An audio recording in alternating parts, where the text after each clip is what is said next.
You're listening to the Play Therapy Parenting Podcast with Dr. Brenna Hicks. Hi, I'm Dr. Brenna Hicks, the Kid Counselor, and this is the Play Therapy Parenting Podcast. We have a special episode today. You know that I do not do guests and interviews very often, but this was one that I could not pass up. I'm so excited to introduce Chad Stewart to you. I've had the pleasure of speaking with him a little bit before we got started, and I think this is going to be so impactful for you all. I know how much you care about your kids. I know how much you care about their well-being and their health and their happiness. And he has written a book series, actually in the process of completing a longer book series, but 3 have been out, 4 is coming soon. And it's going to be an incredible opportunity for you all to be made aware of something that you can be content and peaceful and happy introducing your kids to, because it's worthwhile and it's wholesome and it's good for your kids to read these. So Chad, thank you so much for being here. I'd love for you to just share a little bit about yourself so the audience can get to know you a little bit. Sure. Yeah, just a kind of a quick overview. I'm originally from Newport Beach, California. I was back east in Wellesley, Massachusetts for about 16 years. Did my undergraduate in British literature and European history, which will explain a little bit about the book series. Then went on to postgraduate and graduate school, and then was actually an investment banker. I was into investment and banking for years and worked for 3 Fortune 100 companies, but it wasn't really a fit for me, as I don't think it is for most. And I was just dying to do something creative, and we all are born creative. So whether you feel that you're creative or not, you are born creative. It's just having that opportunity to foster that creativity in you. We all have talents. And so there I was at this boring insurance seminar in Providence, Rhode Island. I was trying desperately to pay attention, and I started to drift and I started to doodle. I doodled a simple circle, 3 lines, a basket, a boy and a girl, and I wrote the boy and the balloon. And you can see that behind me. And I just really resonated with that idea. I thought, gosh, that would be a really fun book to write. And so I went home that weekend, literally on one piece of paper, just started to outline it. It takes place in England, present day, right now. Starts up in Yorkshire, Northern England, at this horrible orphanage called Weatherly Orphanage. And it's about Tom, 12-year-old orphan. He's been at Weatherly for 6 years. He's been an orphan his whole life, and this is the year he's going to escape. And I state that within the first couple of pages. So you know it's not a book about an orphanage. It's about getting out of the orphanage. Mm-hmm. But he's not going anywhere without his best friend, Sarah. And somewhere there along the lines, they commandeer a hot air balloon, start flying all over England, but they're relentlessly chased by the illustrious Detective Gowerstone, who is renowned for capturing lost children and runaway orphans. So I sat down. Took me 4 years, 2,500 hours to write the 384-page, fast-paced adventure novel. And then from concept to launching August 2019, it took over 10 years. 10 years of building my team, business plan, marketing plan, raising capital, and a lot of false starts, if you will, setbacks, disappointments, and finally got to launch it.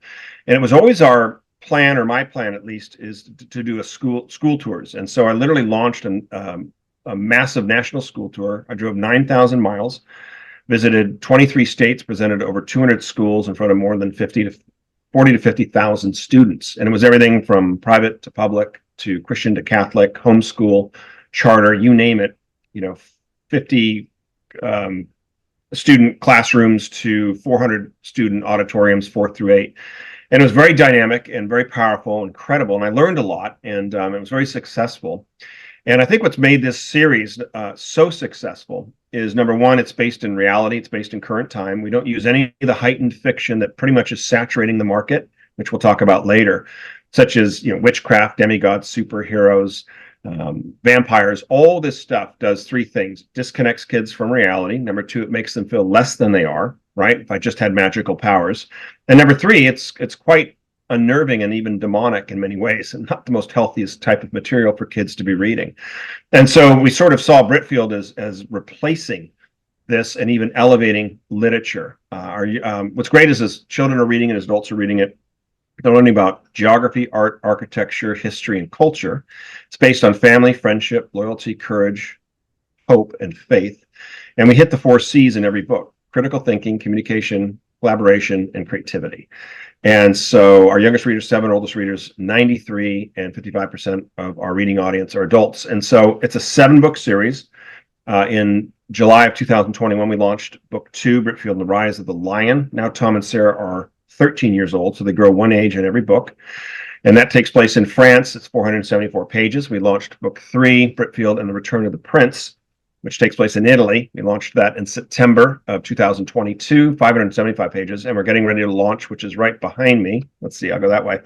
Britfield and the Eastern Empire, and it's book number 4. Starts in Vienna, ends in Moscow, Russia. In book 4, we actually include 11 countries, and Tom and Sarah are now 15 years old. Book 5 will be in Asia. Book 6 will be in South America. Book 7 will be in the United States. And then concluding it, now Tom and Sarah will be 18 years old. And so it's a 7-book series, travels the world.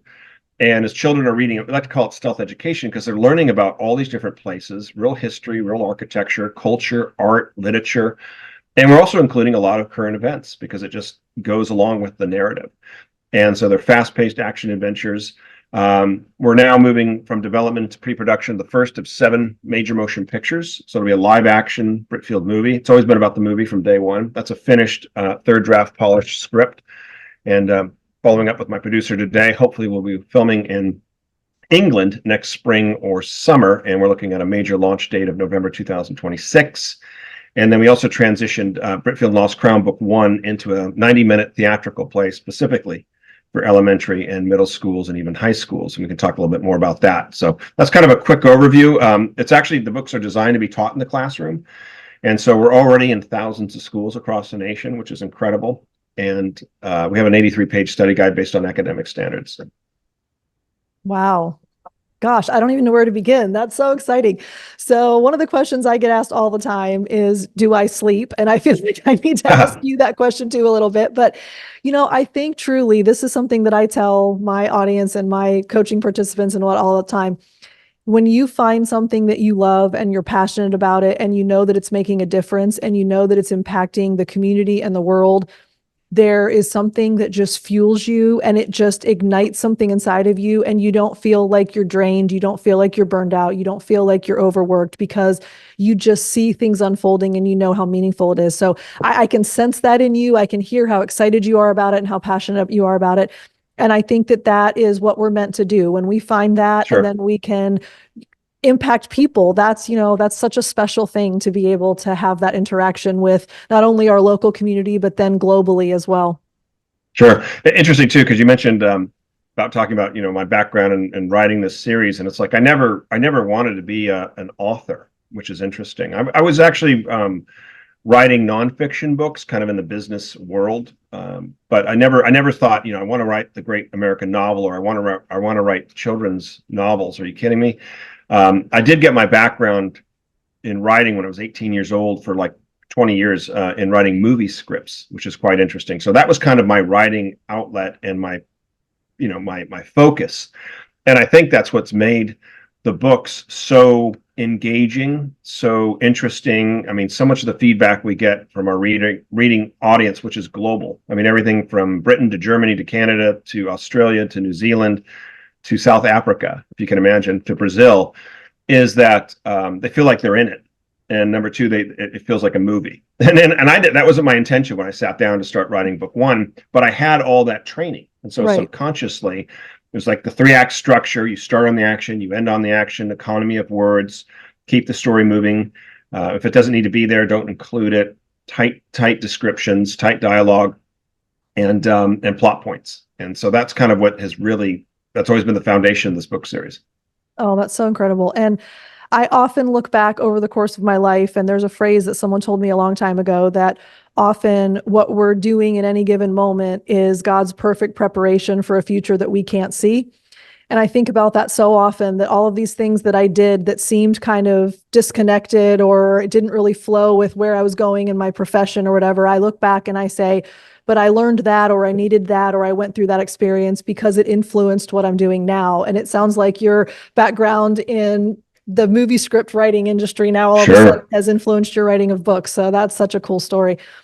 So yeah, I've often reflected on that myself. And I've had a lot of false starts and things that didn't work out, but you look back at it in a positive way and see that as prep. It's like I started this company or business, but now I have that business, background.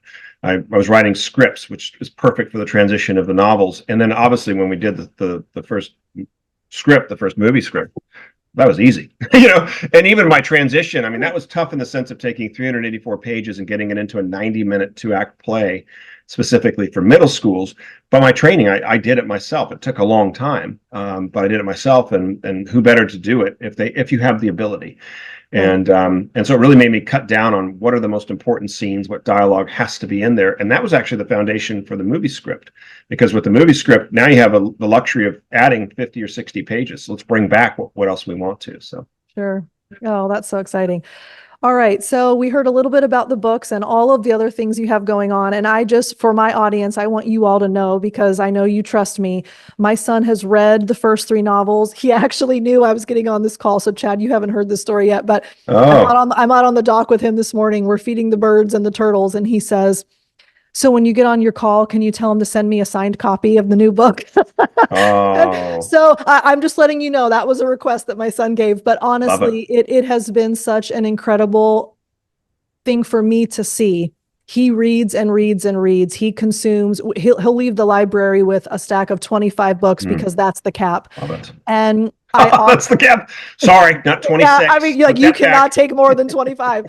And he brings them in the stack at home and he reads voraciously. Wow. And then I look the content and the storyline and things like that up. I use Common Sense Media as one of the platforms.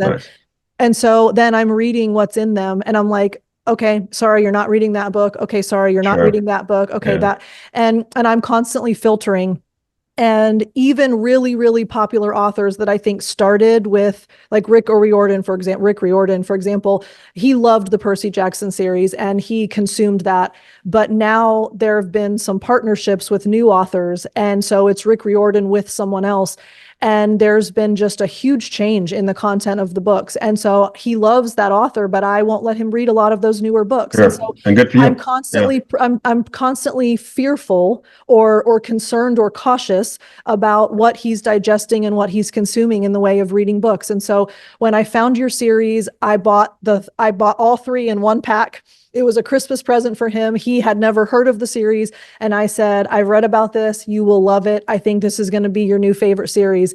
And he finished the first 3 and said, it is definitely one of the best book series that I've ever read. And that's coming from my then 12-year-old. He's 14 now. And so I just want to give my own testimony of how much that series has meant to him. And I feel such peace knowing that everything he's reading is wholesome and it's good for him and it's encouraging traits that I want.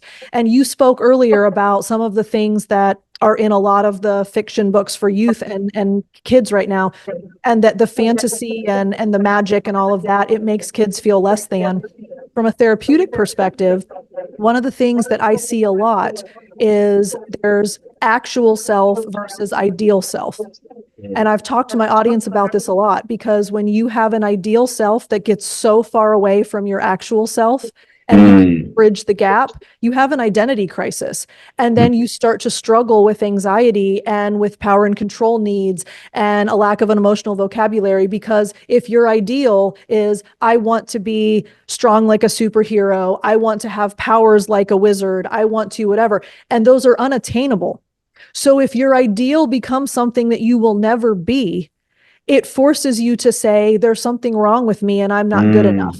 And so I think that the crisis that we're seeing in so many kids and the mental health needs of so many kids is wrapped up in the fact that they're on way too many screens for way too long. We'll talk about that a little later. But then also what they're consuming and what they are digesting in the way of content is consistently communicating that they are not enough and that they need to question everything about their life. And there is absolute truth. There is unequivocally absolute truth, and values don't change.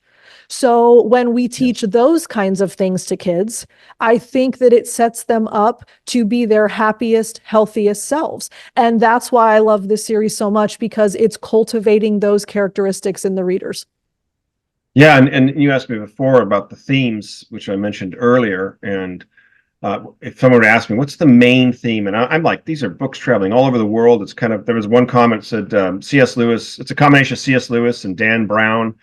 We've been compared to, a lot of the other great books out there. I had a 14-year-old that just got done with book 3. This is last year. She goes, I love your series. It's my favorite. She goes, you're now up there with Lord of the Rings. But we have nothing to do with sort of that Lord of the Rings sort of fantasy.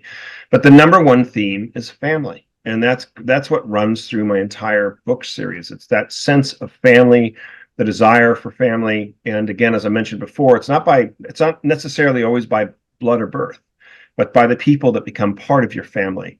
And you'll do anything for them. Even in book 1 with the orphanage, you have all these orphans that don't have any parents, but they are one big family, from 7 to 16, I think. And all of them will help out each other, even if they get caught, to make sure the other one gets away or doesn't get in trouble or whatever it is. And like, that's such a strong bond and such a reality. And that's what we're conveying. And then again, the importance of friendship and family, and then loyalty, courage, hope. I think a lot of people that get back to me say that one of the main themes I get from the book series is courage, the fact of going on. I mean, being defeated, but getting up and trying again and again and again. And these books are, I mean, although I have a little bit of fun, they're as authentic and real as possible. They figure out how to get out of situations. Sometimes they have the wrong ideas and they get caught, or they fail. And that is a very good theme. I mean, I think it's the hardest type of fiction to write, because if I'm writing some fantasy world, guess what? I get to make that fantasy world up. And I never really write myself into a corner, because if I'm writing Harry Potter, it's just like, oh my gosh, I got stuck here in this ditch. Well, what was that magical spell? Boom, translates you out of there. And it's like, again, it's all this nonsense. And what we're trying to do by elevating fiction with the Britfield series is set a new bar. And so when kids are reading Britfield, like your son, and they suddenly go back to something like Harry Potter, it becomes a little bit silly, because it's such a disconnect from reality. It's like, well, Tom didn't have a magic wand, and Sarah didn't have a magical cloak, and they got out of it and they thought it out for themselves. And so that's kind of what we're doing in a sense. It's like stealth undermining, all the other nonsense out there, which is very dark and very demonic. And that's all by design. None of this is by accident or because that's what the audience wants or that's what the public wants. It isn't what they want.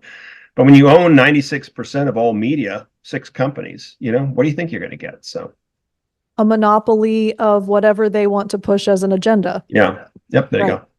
And so let me pause on that thought, and we'll kind of go in a direction after that. So I said I was a little bit concerned about what is coming out in the way of books, and my audience knows I've written a book called Device Detox, and the dangers of what's going on with kids and screen use, and the addictive nature of video games, and the amount of time they're spending on devices each day. And my book goes into, the whole first section is the science behind what's going on. And I've shared my personal story. I know you're not familiar with it, but I often talk to people and I say, I wonder what made you decide to whatever they do. And the question I get asked a lot is, why did you write Device Detox? And it was because at 6 years old, my son, who had never been exposed to screens except for, a cartoon show here and there, we moved and we were letting him play educational apps on the phone while we were unpacking. And so a child that had never really spent much time on devices at all of a sudden was spending an hour, 2 hours because we were busy unpacking and setting up the house. And I saw a complete change in his personality. And kind, obedient, loving, lovely child all of a sudden was slamming his fist down on the couch when I told him to turn the device off. And I was so taken aback that one night, literally in the middle of the night, I woke up and it was like God said, you need to see what's going on with this. So I went to my computer and I searched, I forget exactly what my terms were, but I think I searched kids, screens, tantrums or something. And I found this absolute trove of all kinds of scientific research that has been stuck only in scientific journals. So it hadn't made its way to the general public yet, but I'm looking at study after study after study in medical journals and pediatric journals and scientific journals saying, whoa, look at how dangerous this is. Look at what this is doing to kids' brains. Look at how it's neurobiologically changing the chemistry of what's happening. Yep. And I was like, oh my gosh, people need to know about this. So in that very moment, I said, I'm writing a book for parents. And that was the impetus for me because I watched it happen with our own child. And so I think that when we understand how much things that I think sometimes we're not aware of are influencing our kids, we were shocked and we're horrified. And sometimes I feel a lot of parents get angry because, like you just said, 90 whatever percent of the media is owned by 6 companies. Okay, so we know that it's being pushed and we know there's an agenda, and we know that in the device world, all of the major owners and founders of tech companies have never let their children have iPads. They've never let their children have phones. They've been very, very careful and protective of their own children. But then, it's just carte blanche for everyone else's kids. And they're hiring neuropsychologists and psychiatrists and addiction specialists, and they're intentionally programming games to make them addictive. And you can look at the brain scans of kids who have been on devices too much, and you look at opiate addicts, and the brain scans look identical. And so we're seeing all of this stuff that is, like you mentioned, it's underhanded and it's intentional, but to the general population, it doesn't seem to be so. So look at what's going into kids' books. We look at what's happening with devices and with video games and with screen use. And I think that gives us a moment where we say, okay, at what point are we drawing our line in the sand? And at what point are we putting our feet down and saying, no more? I'm going to be fully present, fully invested, fully engaged, and I'm absolutely going to protect my kids from the stuff that's going on around us. And I think that giving kids books like yours and preventing kids from being on devices and not letting them play video games. Look, is it going to be awful to take a tablet out of your kid's hand when they've been playing it ad nauseum? Yes, it is. But in the long term, is it so much better for them? Yes. And when we look at what content our kids are reading before they read it, and we say, I'm sorry, I know all your friends are reading that book, but the content is not appropriate for you. It's not safe. I think that's our charge and our task as adults that love children. And so when I find a like-minded person that's saying, I want wholesome content for kids, and I want them to be inspired, and I want them to be challenged, and I want them to develop characteristics that are going to serve them the rest of their lives. That's one of the things that child-centered play therapy provides, is everything that they learn and develop in the therapeutic process, it goes with them for the rest of their lives. When they build self-esteem, that carries with them. When they build an emotional vocabulary, it carries with them. When they build the ability to self-control, that carries with them. So these characteristics that are highlighted in your books, it's the exact same principle. These are things that kids take with them, and they aspire to these things. I think that's so powerful. Oh, no, absolutely. I mean, the kids are so influenceable, especially, 4, 5, and then 6 to 7. I mean, 12 is that real critical age, if you will. And then you get into the teens or the 13, 14. And that's why our beachhead from day one has been elementary and middle schools, that sort of 4th through 6th graders. I mean, absolute beachhead. And then from there, we can branch out a little bit because we're trying to catch them and inspire them and instill some of these characteristics and provide them. See, we could sit here and complain all day about how bad all the books are, which on one sense is important. We need to point it out. But on the other side, what are you going to do about it? And so that's what I did. I'm spending the next quarter of a century building a worldwide, media empire to try to counter this movement. And it's just me, and my team. And I'm hoping to inspire other great writers and other great musicians and film people. And So it's just like, you don't need anyone's permission to go out and do it. It's hard. Anything of quality is going to take a great deal of time. They say every overnight success takes between 1 to 2 decades. That's accurate. That's real. Right. Difference between a hobby and a profession is 8 to 10,000 dedicated hours. That's factual. That's real. And we live in this sort of flashover substance. And look how successful he is. No, they're not. Most of them are quote unquote actors. All these billionaires aren't billionaires. They're actors. They didn't invent any of this stuff. They're facades. You know what I mean? And so, it's just hard work. Like I said, book 1, 4 years, 2,500 hours. That was a lot of time. And then by the 3rd draft, I took it out to middle schools, private and public, and approached the principal or dean of the school and said, just wanted to see if any kids would be interested. And I remember at one public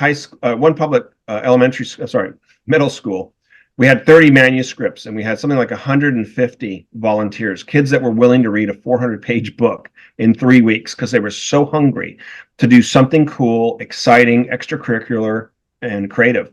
And so they had the 3 weeks to read it. And then they filled out a 2.5-page survey, real simple, general questions, getting into the more specifics. And then I went into the library. And I would sit there all day as the different classes would come in, and I'd be talking to four or five at a time around a round table. I was no longer the teacher or the author. I was the pupil.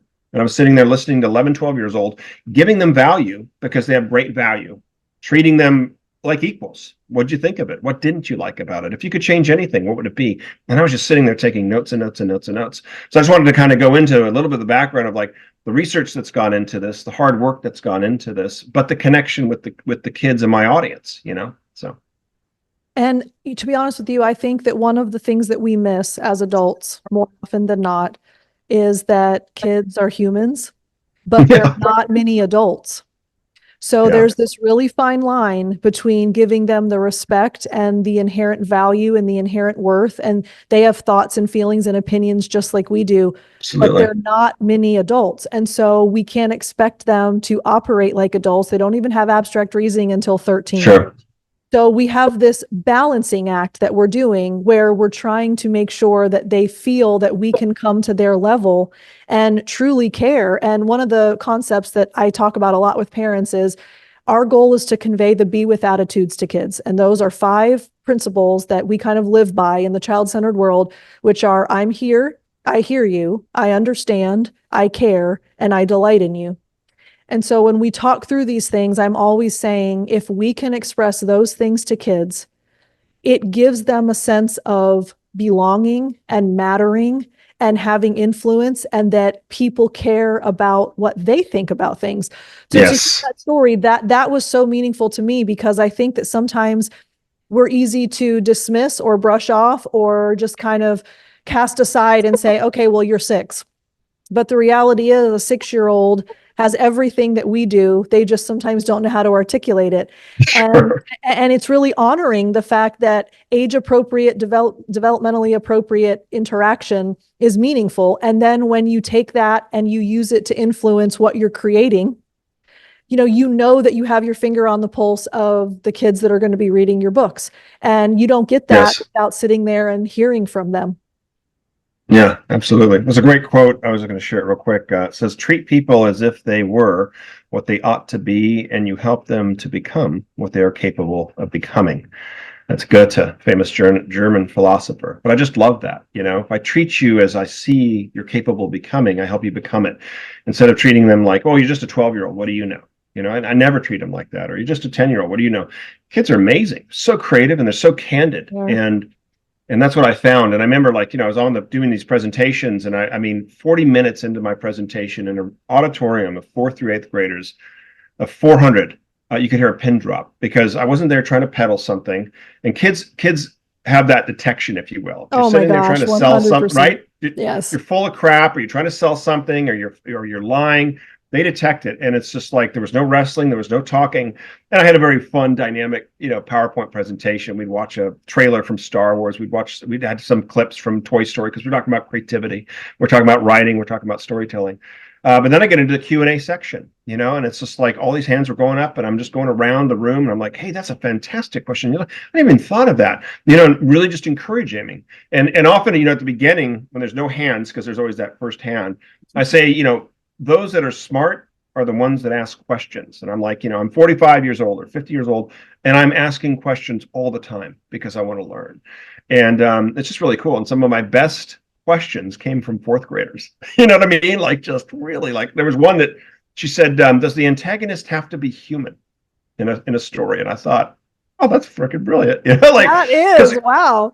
And the answer is no, because it could be you could be a rock climber trying to get up to this mountain during the winter, and guess what? The weather is now the antagonist. It's the storm, it's the cold, the ice.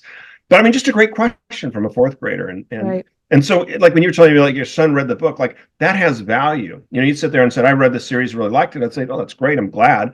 Knowing that half of our audience are adults, and we get feedback from 84-year-old woman in Canada. She goes, I just love this series. There's a 50-year-old woman in the Netherlands that's willing to spend $40 for us to ship one book to the Netherlands, because she's like, I just have never read anything like it. So that's great. But when an 11 or 12-year-old or 13-year-old is reading my books and go, oh, I love these books, that's my audience. And that's who I want to hear from. And what'd you think of it? What'd you like? And so it's treating them with respect. Yeah. That's exactly it. And kids are smarter, way smarter than for which they're given credit.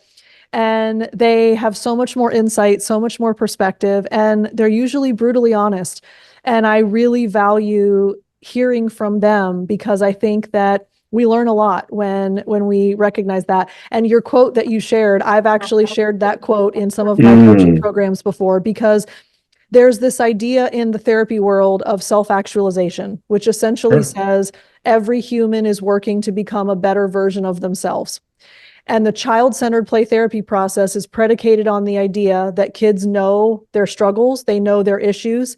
And if you give them the environment and the relationship, Yes. they will work to become the best version of themselves that they can be. And so the quote that says, treat someone as you know that they're capable of becoming, and they will become it. I mean, we can talk about self-fulfilling prophecy. We can talk about Pygmalion effect, right? But really what's happening is self-actualization, because I know that you are capable of becoming better. And we naturally strive to do that. That's just an innate wiring that we have. I don't want to stay stuck. I don't want to stay in maladaptive coping. I don't want to stay in dysregulated states. No one, I mean, we get stuck there and we don't know how to get out sometimes, but we never choose to remain in those places. And so I love the idea of saying, you know what, you're valuable and what you have to offer matters. And that only elevates a person's sense of capacity and capability and competence. I mean, all of those things emerge out of that. And I just think that that's such a special thing that adults can provide for kids.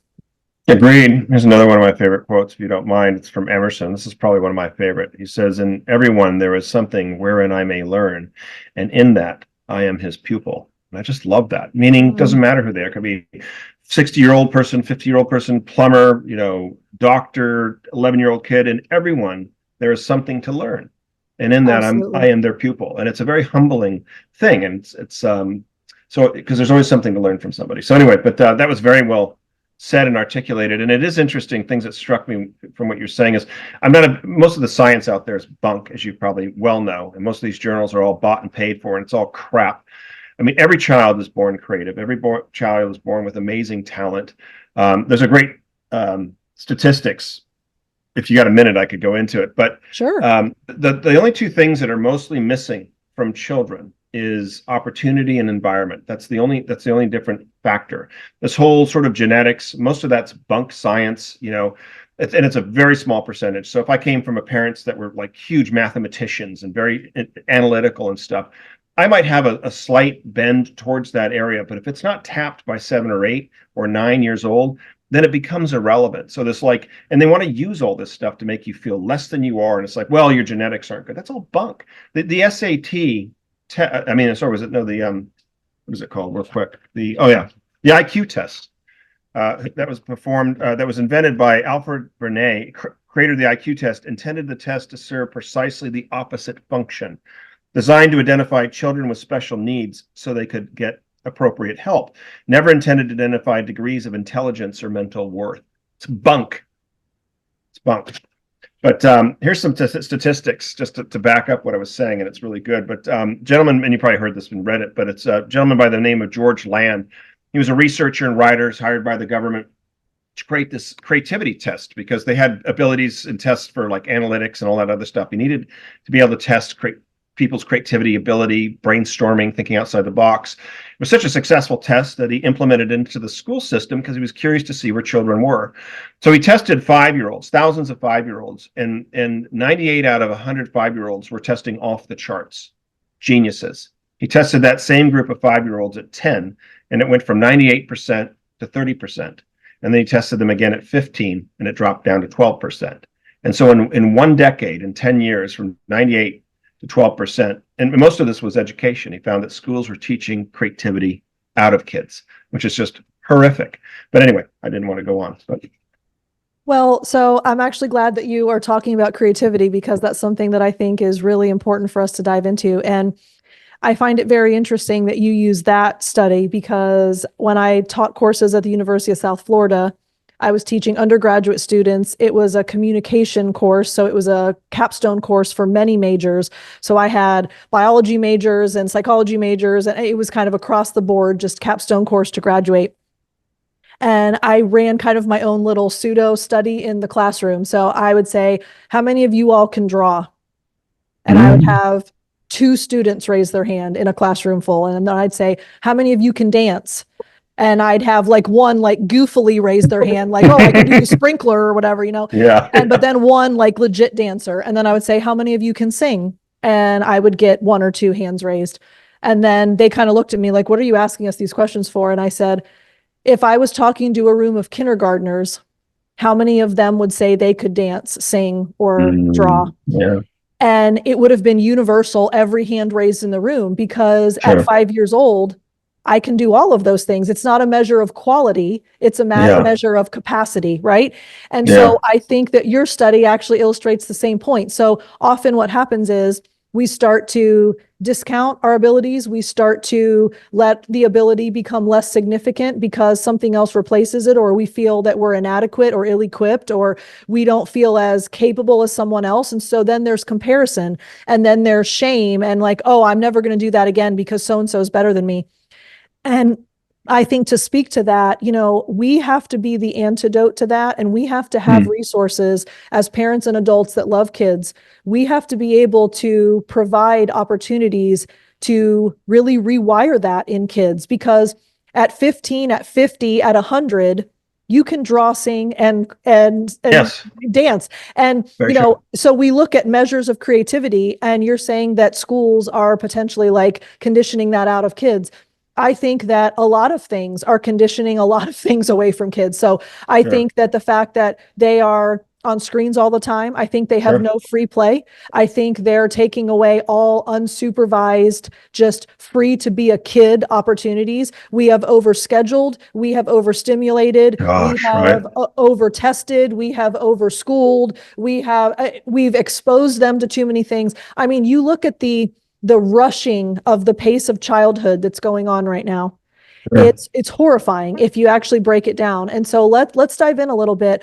Tell me how the creativity piece of this is worked into your books and your series, but then also, why is that so important? What is it about creativity? I know one of your topics that you like to talk about is creativity is the most required skill in the world. So let's kind of process that. And I'd just like to hear your thoughts on why creativity is such a bent in your series.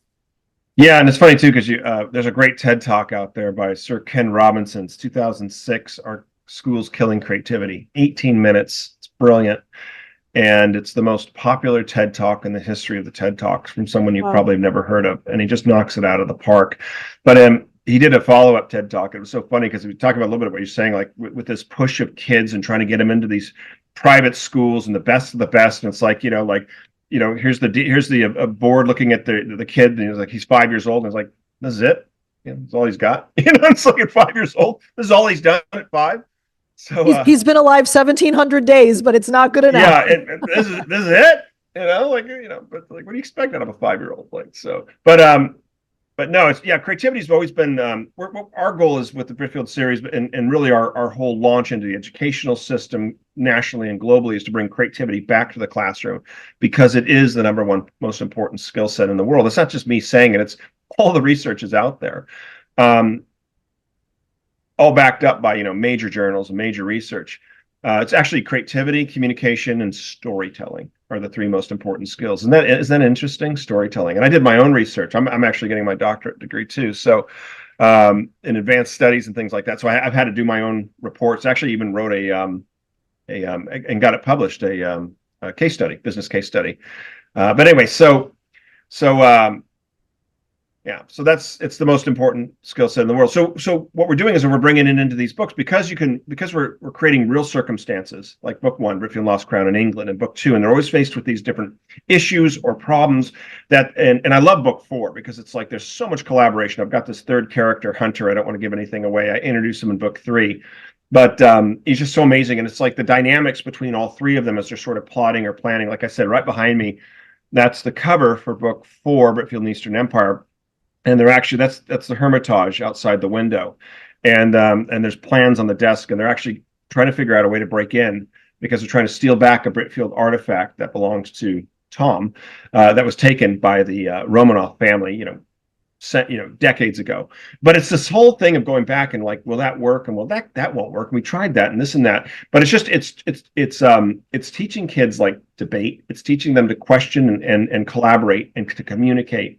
And I'm doing all 4 things in these books that's just kind of running through as a theme. And it's very sublime. These aren't like workbooks, but it's just it's there, and it's giving them examples of how to approach things and how to discuss it and how to brainstorm and how to talk it out. And you know what? Guess if it doesn't work, try something else. And like Tom all the time is like, well, that was a dumb idea, or I won't do that again, or boy, that didn't work, So what are we going to do now? And then they start talking about it. Well, what if we were to do this? And so again, it's just teaching these ideas, these creative ideas on how to move forward. And so those are just some seeds that are planted throughout the book, and giving them examples. And we know we're having our impact because I received letters, hundreds, if not thousands, from kids across the world, emails and letters. I got a 2.5-page letter from a 13-year-old homeschool girl a couple months ago. Just loves the series. It's her favorite. She's already gone with her friend Eva and has created her own Britfield book club. And I love that when things spring from it. I have feedback from parents that said, like, oh, absolutely love your book series. We read it as a family, every night. And I remember, I think it was when book 3 was coming out, one of the women that pre-ordered it said, oh, she goes, I finally got it, but she goes, darn it, I've got to wait 2 days because my husband's traveling, and we read it as a family. And I love that. And then I got some feedback from another family that said, we've created the Britfield board game. And I thought, how cool is that? I'm like, so I don't know what that looks like, but isn't that cool? And so it's just fun to see, because it's such a real book. I mean, what are you going to do, like with Harry Potter? You're going to create a room of witchcraft, or I mean, you know what I mean? It's just like, what are you going to do from it? What can you pull from it? And I know there's those that are out there saying, well, it's good versus evil and stuff. No, the whole thing is framed within occultism, witchcraft, and really darkness. And that's the design. That's a multi-billion-dollar marketing campaign. Witchcraft is the fastest growing religion in the world. Go figure. The Harry Potter series is a $34 billion franchise and counting. Go figure. Right. And so we're trying to counter that crap. Right. As we need to. And so as you were talking, I was thinking about it. You mentioned the fact that the books inspire creativity, but what I'm actually hearing in that, and it's not to serve as the argument against it, but I actually hear critical thinking. Oh, yeah. And one of the reasons why I did not become a professor, even though my PhD was in counselor education, so I was primed to be a professor. But as I taught in the university setting for several semesters in a variety of capacities, I remembered thinking, I know education to be inspiring people to think for themselves. Mm-hmm. And I do not see that in traditional education systems anymore. It's, I'm teaching you to think what I'm telling you to think. And I had a really huge kind of just existential crisis over that. And I said, you know what, I can't be in that capacity because it's just not the way that I'm wired. I think that if we can teach kids to think critically, if we can teach kids to be creative, to problem solve, we watch kids play out issues in play sessions, in play therapy, right? And what we see over and over and over again is if they are working on self-esteem, there are 4 different ways that they're going to play those self-esteem work out. So it's either going to be perseverance. So they will show that they are willing to keep trying. It will be incompetence. So they're proving that they're capable. It will be in problem solving, which they will actively work to find a solution to whatever it is. Or it is in self-challenging, where they're now at a point where they believe in themselves enough and they trust in their abilities enough that they're going to intentionally make something harder just to see if they can do it. And so we watch them progress through these stages in their play, and it's all under the umbrella of self-esteem. But notice that all of those require creativity. All of those require critical thinking. And I think that that is why we see societally the way that kids are responding to situations. They're defeated, they're deflated, they have learned helplessness, they have no concept of working towards something, figuring something out. And that's not the kind of country that we want. That's not the kind of society that we want. I mean, the US is predicated on being innovative and creative and inventive and gritty, tough humans, independent people. Yes. And now we have a culture all of a sudden where kids are like, oh, I can't do that. I mean, I'm sorry, there's something to be said for you are fully capable of doing that. One of our tenets as a child-centered play therapist is never do for a child that which they can do for themselves. Mm-hmm. And so I love the idea in these books that kids are going, well, that didn't work. What am I going to do instead? Because those are the messages that our kids need to hear. Not that you are not capable. You are fully capable. Just try something else. Yep. Absolutely. Yeah, that is a major theme throughout the stories and a push into it. So Oh, that's so exciting. All yeah, right, and so we're in this sort of victimized society and of nonsense, and everyone's a victim or everyone has a problem, or and it's divide and conquer, and so, but the counter to that, and if we have time, but it's the homeschool movement. It's the most purest form of education I've ever seen, and I have no stock in it myself. Wasn't homeschooled. I had a lot of private tutors, went to all the private schools and all that kind of stuff. But I mean, I meet them, and it's like, if it's like when someone says, "Oh yeah, we homeschool our child," I'm really interested. Like, oh, I can't wait to talk to them, because they're well read, they're grounded, they're not nervous, they listen, they ask good questions, they're usually 1 to 2 grades ahead of it, because the entire educational system is just literally a joke. I mean, you're graduating from high school at 18 years old, and you're basically qualified to do nothing. And now you got to go on to a $300,000 to $400,000 college to get a certificate in irrelevance. And I'm not trying to kick it all, but this is how bad it has progressed. I completely agree. And again, all by design. It's like back in England, like in the Victorian age. I mean, you had 13-year-olds that were being apprenticed to the law, and by 19, we're in private practice, even in the medicine field. And you could say, well, medicine's changed. Medicine really hasn't changed. The complexities are all the diseases they've caused and all the medication they're trying to peddle. That's it. The human body has not changed, except from all the poisons that we've been getting into our system. The human body hasn't changed in thousands of years. It's the same thing. It's certain blood types. It's not that complex. And most of these things, the body heals themselves anyway, and doctors know that, but it doesn't matter. It's a whole other issue. So. But it's relevant though, because it's all related. And, let food be thy medicine. We could talk about that. Sure. There's so many things that go along with that, but you keep mentioning, everything is by design, and we are a homeschooling family. I've talked about that on the podcast. Our son was Montessori educated through 2nd grade. I was actually Montessori educated when I was young. Very cool. And I was a public school kid from, 5 on. So it was Montessori in my early years and then public school. So I don't necessarily have anything against public school in theory. Sure. I have an issue with public school and the agenda that has taken over. So yes. At 6th grade, from 2nd to 6th grade, our son was at a charter school, and it was a very classic education model. Wonderful. We absolutely loved that school. And it was a tech-free school. We were very supportive of that. Obviously, I wrote a book about it. So we were really on board with that. And then 6th grade hit, middle school hit, and he was having to do all kinds of homework on the computer. He was having to do all kinds of stuff on screens. And I was like, I need you to give me paper copies of this assignment. I don't want him staring at a screen at night. I need you to give me a paper alternative. And they refused, quote, because all of the diagnostics are in the computer program, and we need to be able to test how kids are faring in their education. And I was like, you test how kids are faring in their education by checking to see what their comprehension levels are, and by administering quizzes or tests or conversations in the classroom. This doesn't have to be diagnostically done with a computer. And we just, never the twain shall meet. And so he was getting up early in the morning, going to school all day, and spending 4 hours a night on the computer doing homework. Crazy, right? 12 right? years old. And Asinine. I looked at him one night and I said, hey, buddy, I'm so sorry for you. I feel like your life is miserable. And he goes, it kind of is.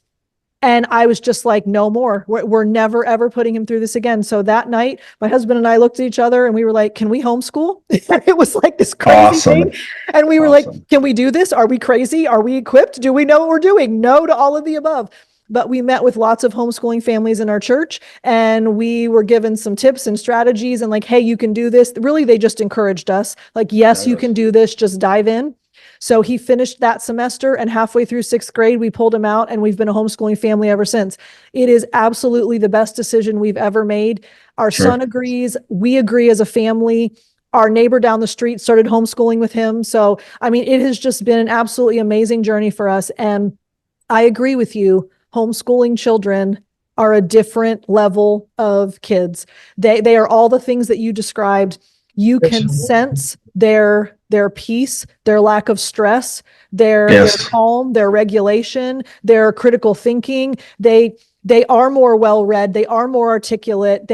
There's just something about it when you can structure and make sure that the curriculum is what you want it to be and not what's being fed. Sure. And you can have flexibility. You know, we live in Florida. Busch Gardens is an amusement park pretty close to us, and Sure. they have animal encounters that you can sign up for. So for a long stretch of time, every Friday, we went and did an animal encounter with the Love it. animals at Busch Gardens. And so we fed elephants and we held sloths and we interacted with the Australian kookaburra bird and whatever. But you know what? That was So learning. cool. And that was Absolutely. that Yeah. was education. And he was exposed to things in such cool ways. And I just remember feeling like such a sense of contentment that we not only can govern what is being fed to him in his mind, and we can make sure that it's good for him, but then we get to go. I mean, we're a huge baseball family. We travel following the Tampa Bay Rays to all the stadiums in the country.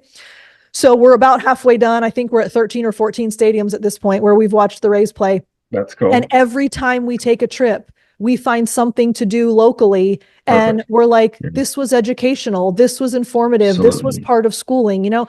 And I think we have to rework this concept that you go to school 8 hours a day, you come home and do 3 hours of school a night, and then you get all the way through to 12th grade. I agree with you. You aren't qualified to do anything. I mean, what happened to apprenticeships? What happened to going to trade schools and learning from someone that can teach you a craft or a skill? I mean, we just watched a documentary not too long ago that in the next 10 to 15 years, 70 or so percent of our tradesmen in the country are retiring, and we have no one to replace them. So who's going to put roads in? Who's going to build bridges? Who's going to do plumbing and electrical and air conditioning and all of these trades, welders? I mean, we have all of this need in our country for creativity and problem solving and critical thinking and Sure. ingenuity and all this stuff.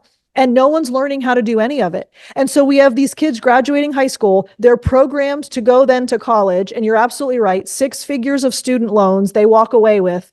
And if you would have become an entrepreneur at 18, found something you're passionate about, found something that you love, and you make a business out of it, support yourself right out of high school. Then if you decide you want to pursue something that requires a degree, okay, Sure. fine. Now you have the money to fund your schooling. If you don't, if you can be a trades worker, if you can be someone that has a skill, if you can apprentice under someone and take up something and then form your own business, you're starting off your career without 6 figures of debt, and you already have more skill than someone that went to college for 4 years. Absolutely. So we have all of this backwards way that we're like kind of gearing kids to go down this path. And we talk to our son all the time. Eric and I both, my husband and I both run our own businesses. And so we say, my dad did too. My dad was a business owner my whole life. And so I'm constantly saying to him, hey, buddy, what kind of job would you want to have? What kind of career do you want? What kind of trade or skill do you want to learn? Start your own business. You don't have to go to college. If you're going to be a doctor, a lawyer, something like that, of course, school's required. So I'm not saying that college is, unnecessary, but it's unnecessary for a lot of people. And, you'll never meet a broke plumber. You'll never meet a broke air conditioning person because everyone needs their toilets to work and everyone needs to be cool and hot when they need to be cool and Job hot. security. So, right. I mean, there's no way you're not going to need those people. So there's this sense of what do kids need to develop in childhood that prepare them and equip them to pursuing these really ambitious goals and dreams. And I think it's all of the things that you're trying to create in your book series. Oh, thank you. And I'm just trying to think too, like, I mean, the thing about the homeschooling is again, they're usually a couple years ahead of it. And I know many of them, and it's like they're already taking college prep courses. Yes. And so often by the time they're 18, they already have their associate's their degree. 2-year, their 2-year degree. And then in California, we've got some great state schools. And so they could go to UCLA, pay in state, although still expensive. And then be done with their college degree in 2 years. And then if they want to go on to law school, and it's like they got half the debt. They're 2 years ahead of everybody else. And I'm not saying what's the hurry. I'm just saying that's the difference of it. So if you do want to go on that route, it's like this whole system. You go to this and this and this, and then 18, and then finally from 18, and then another 4 years, and then a master's degree, another 2 years, and then blah, blah, blah, blah, blah. And it's like even doctors, it's like they're 28 or 30 years old when they're finally coming out into practice, which again is all by design. How much is there possibly to learn? There isn't. And they themselves are $500,000 in debt and have huge premiums on their insurance and have to see 40 people a day. I mean, again, that's a whole other thing. And as a system that's by design. But anyway. But right, all of that is relevant though. And so when we know all of this, and for my audience, maybe some of you are absolutely flabbergasted right now by the things that we're talking about. So if this is all new to you and this is shocking and it's alarming and you're feeling the weight of this, I think what Chad and I are both kind of alluding to in these conversations is, so we know what is happening now. We're aware of it. So what do we need to do as parents and people who care about kids? So that's really what this series is about. This is what child-centered play therapy is about. This is why you listen to this podcast, because you are actively working to be the most equipped parent that you can be.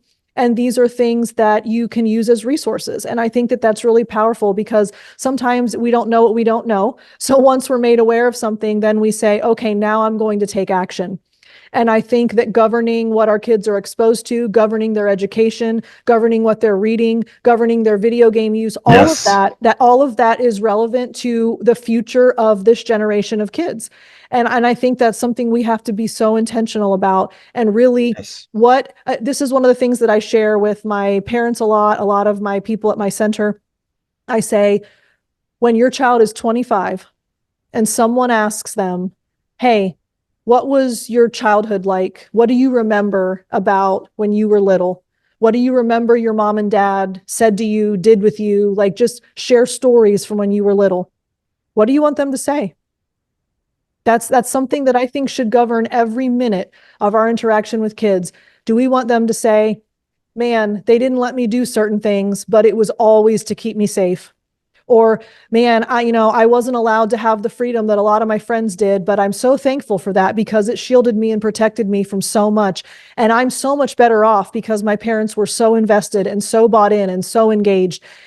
I think that we sometimes are worried to be careful with our kids. Like, well, all of his friends have cell phones, so I just need to get my kid a cell phone. No, you don't. You just don't. And just because all your kids' friends are reading such and such book, your kid doesn't need to read it. And I think it's about really being intentional and purposeful with the way that we safeguard the most important thing that's been entrusted to us, and that's kids. We don't have a future country without solid, strong, steady, capable children. Sure. And my mission statement is a world full of happy kids that become happy adults. Mm-hmm. So that is something that I care deeply about. And that's why I was so excited about you and your books and everything that you're doing in the world, because we need happy kids who become happy adults. And that means that as much as we can, because there are things over which we have no control, and I get that, but as much as we can, we have to be intentional about the things that we do have control over. And that's things like making sure they're reading wholesome things. So speaking of your books, I know that you have 3 themes or kind of parts of each book. So I wanted to share those with the audience, and then I'd like you to dive into those a little bit. So we have by faith and love, by wisdom and courage, and by skill and valor. So let's talk about those for a second and really kind of, why are these so important in your books, and why are these so important societally as a whole? Yeah, no, I love that. I love that quote. I got to pull up. There it is. I've got it. It's actually in the cover of the book, as you will know. And we have the Latin quotes. But I just, they're kind of like, this is the Britfield crest, and these are the Latin terms, if you will, or the themes of Britfield. And by skill and valor. And again, that sense of bravery or valor, by skill, by learning something, being proficient, being excellent at it. Wisdom and courage, again, these are the themes that are in the books. Learning along the way, what I was saying, in everyone there's something to learn, courage, and then by faith and love. And faith is a theme in it, and love is a theme in it. So, these are all 4 or 6 great words that really encompass Britfield, encompass the series, and encompass the themes that run through the book series, and encompass my life, so.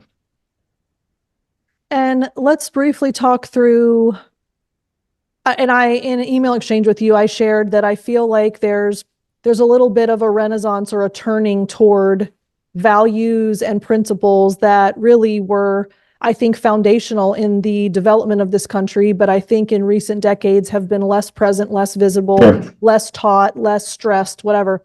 So when I hear these words and when I think about them, faith, love, wisdom, courage, skill, valor, What does that mean for us as a country? What does that mean for us as this moment in time?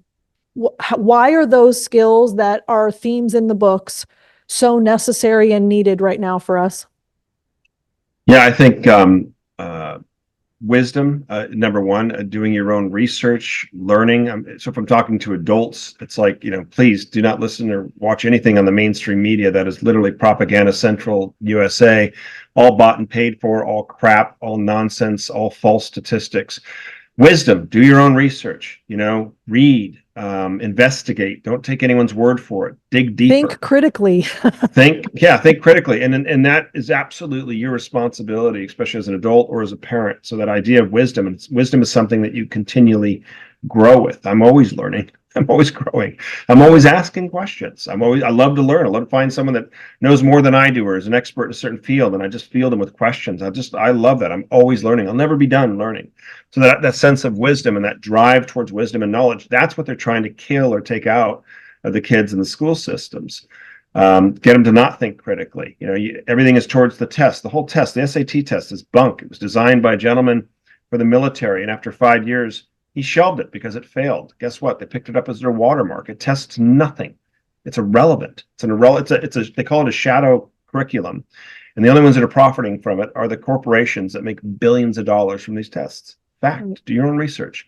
So wisdom, courage is great. Tell me that's not needed right now in where we are as a nation. And also smaller levels of courage to face your children, courage to take their phone away, courage to tell them you can't read that book, courage like you and your husband did, Eric, right? Mm-hmm. And I love that. That's a great story, that defining moment. I was listening and I felt my heart felt so heavy for that little 12-year-old that's going for 40 hours a week and then just sitting here in this, just nonsense. So now it's 50 to 60 hours a week. At 12 years old, are you kidding me? Right. Learning probably relatively nothing. And this is a side story. A couple of years ago, I was at this fundraiser, and I was talking to this woman at our table, and she, her son was sick, and he was, average student, and she had to pull him out of school for the year. And they go, just give me all the homework, everything that he's got for the whole year. And she goes, he sat down in 4 to 6 weeks. He was done with everything. Oh my gosh. And this wasn't a kid that was like, and this is a nice area. It's an affluent area, a decent school. And I always remember that example because that's kind of what it is. It's like, they're stretching out very little that you're learning. And as a side note too, when I was on my tour, and in March 2020, when all this nonsense had happened and all the schools started closing, I was driving back. I was in Memphis, Tennessee, just did 4 schools, and I'm like, it's over. Got to go back. I just saw the writing on the wall. And as I was driving back, I was saying 3 things to myself, and I'll come back to your question. But I was saying, it'll be very interesting to see how many parents send their kids back to traditional schools when this whole thing is over. And I was telling my friends, and I said, I'm basing it on 3 factors. And this is from all my research. I said, number one, parents are going to be horrified by what their children are being exposed to and learning in class as young as 4 to 5 years old. Number 2, how far behind they are in certain subjects. You're not reading at that level. You're still struggling with that type of math. They haven't taught you that in science yet. And number 3, if they sat down and could just concentrate on that day's worth of homework, 3 to 4 hours or 2 to 3 hours later, done. And I don't know, at 12 years old, what do? Go out and play? Have some fun growing up and being a kid? Lord willing, and the creek don't rise. Okay. Yeah. So anyway, I wish. Yeah, but and then so I started seeing statistics that 12 months later that 20 to 30% of parents in the United States weren't sending their kids back to traditional schools, and we're seeing that. As I said, the homeschool movement has gone from 5 million to almost 15 million, huge, and it's a hybrid model. So anyone that's watching and saying I can't stay home, there's all types of opportunities. Instead of dropping them off at a socialistic institution that's built on a 19th century industrial factory model that has never changed, you could drop them off at a homeschool group or a charter school that has a hybrid model. Or you could stay home on 1 day a week and you teach a subject to 5 or 6 other like-minded kids, and then that parent does it and that parent does it. Right. Wonderful. But anyway, so yeah, back to these things. Courage, that's needed right now in so many different levels. Wisdom, faith, having faith, love, and then what were the other ones? Valor. Yeah, skill. And again, too, and I was thinking about that this morning, too. I was walking before our interview, and and thinking too, it's just it's so important to, and we're all born with talents, we're all born with creativity. And the one thing about that test from George Land, he went on to test 32-year-olds, and they were at 2% creativity. But the one thing about that is you can get your creativity back to 98%. You could be 40 or 50 or 60 years old. You can get it all back. You can get all. It's not like you lose it and it's like I can never paint again. I can never think again creatively. You can. But like anything, it's like a muscle. You got to use it. If I'm going to run a marathon, I'm going to start to walk and then stretch, and then I'm going to do a mile. And next week, I'm going to do a mile and a half and 2 miles. And you work at it. You start playing, you start doing things that you want to do that are creative. You can get it all back. So that idea of developing a skill that you're really good at, and stop trying to be jack of all trades and master of none. And that was the term that was in my mind this morning. Be really good at least one good thing, proficient and excellent. And that takes time. Anything of value takes time. I've done research for 30 years. I've read biographies galore. You name it. I've read their biography. I've read the business, on the businesses and stuff. There are no overnight successes. There is none of it. And it's like so many of these things have teetered on bankruptcy and failure. And I find that fascinating. You know what I mean? Because it's real. And that's, life. So anyway. It's real. And what it proves is that if you have tenacity, and you have perseverance, and you have problem solving, and you have a growth mindset, and you have creativity, and you have all the things that we've talked about, it's not a defeating setback. It's something that you say, okay, that didn't work. I can learn from it, and I'm going to keep going. And those are the kinds of characteristics and traits that we want our kids to develop. And so that's one of the things that I'm just so excited about for this book. Thank you so much for your time. This has been such an incredible conversation. I feel very encouraged and inspired and excited about all of this. And so please let my listeners know where they can find you. What's the good way to get in touch with you and find all the things that you have going on? Sure. The Britfield.com website's our best place to go to. It's an award-winning website, and it's fun. We have over 400 pictures of Britain. And so the website was actually designed to highlight the book. So if you're teaching the book in a classroom or a homeschool group, it's great because you can go to the website. And I can describe Yorkshire or Hyde Park, but you can go to the website and all of a sudden it's like, boom, there it is. We have interactive maps, over 100 pages of information. A lot of the other interviews we've done, obviously you can buy the books there. If you buy any of the Britfield books on the website, I still sign them. I'm getting very, very busy. I'm not going to be doing that much longer, but that's a great way to get a signed book. I mean, I love signed books, and I think what's great about the Britfield series is it's fun for any age, and so don't just think it's middle school or young adult. It's great for adults. It's great, great for grandkids.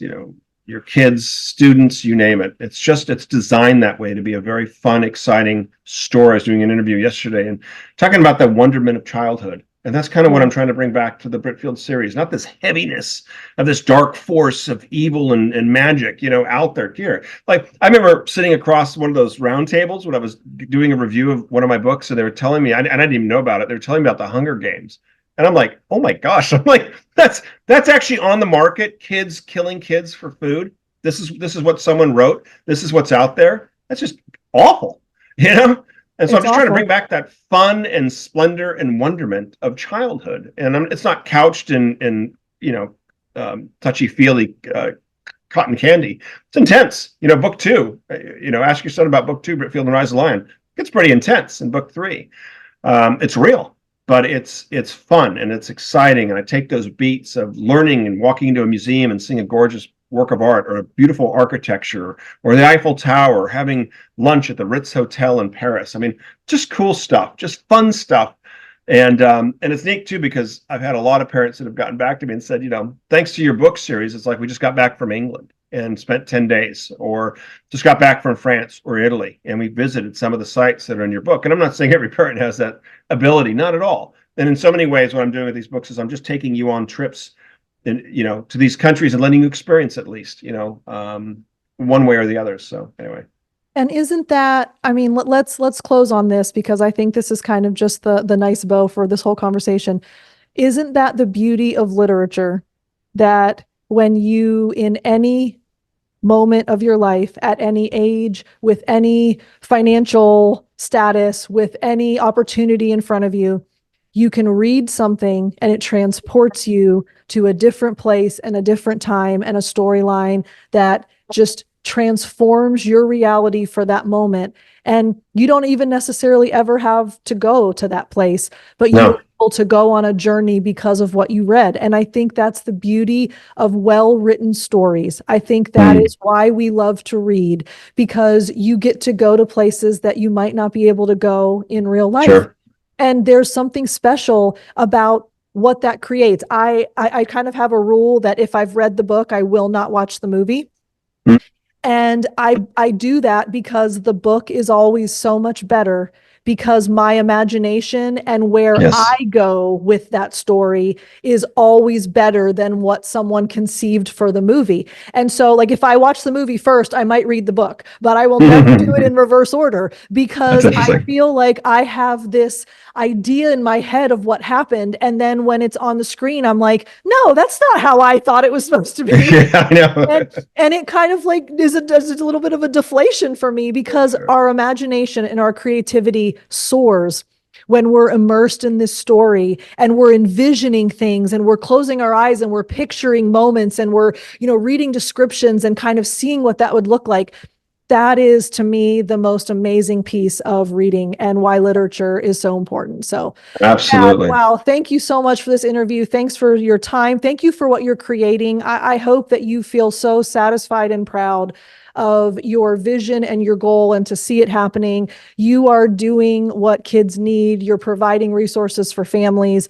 And I hope that that's so fulfilling for you. And I hope you know the impact that you're having across the globe, because it's been so meaningful for our son and our family. And I know that based on the testimonies, everyone just thinks that this is such a powerful tool that you're putting into the world. So thank you so much for that. Oh, you're welcome, and thank you. It's been gratifying. It was interesting too that we just met a couple weeks ago, but to hear that your son had already read the Britfield series and really liked it and really enjoyed it, and so it's fun when I do get that feedback, because it means a lot. Yeah. Well, gosh, what an incredible platform you've been given. And I can't wait for book 4. I know my son is anxiously awaiting it, and the movies and all the rest of the stuff that's coming out. So Britfield.com for those of you that are interested in finding out more information.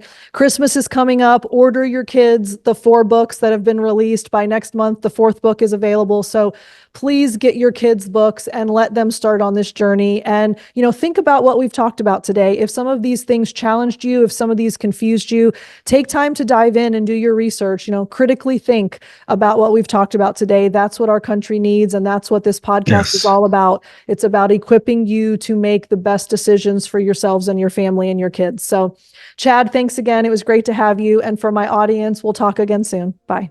Thank you. Thank you for listening to the Play Therapy Parenting Podcast with Dr. Brenna Hicks. For more episodes and to subscribe to our newsletter, please go to www.playtherapyparenting.com.